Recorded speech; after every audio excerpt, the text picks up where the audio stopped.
The motion of an object on a speed-time graph. So a speed-time graph, it's a graph that represents the motion of a particle accelerating from a speed which is u at time 0 to another speed which is v at time t.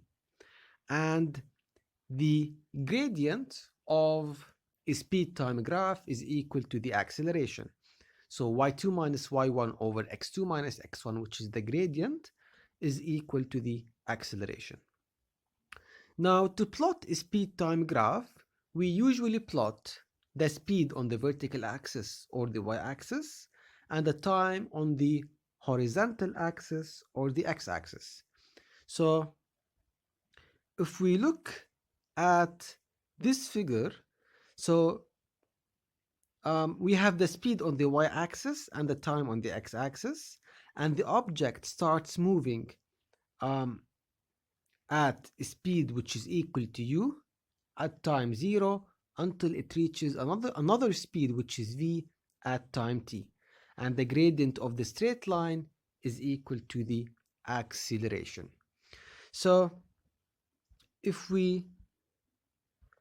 I say that the time here is 5, v is 12, and u is 10.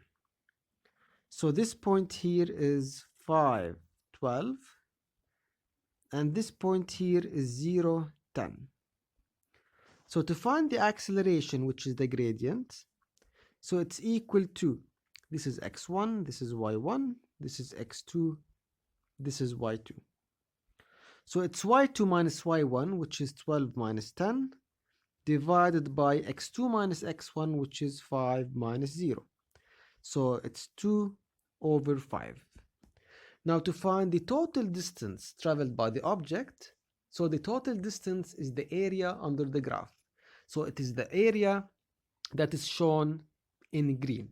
So the area under the graph is the area of shape number 1, which is the area of the rectangle, plus the area of shape number 2, which is the area of the triangle.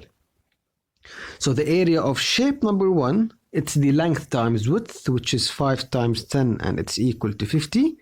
And the area of shape number 2, it's half times the base, which is 5, times the height, which is 12 minus 10, and it's equal to 2. So the answer is 5. So the total distance is 50 plus 5, which is equal to 55.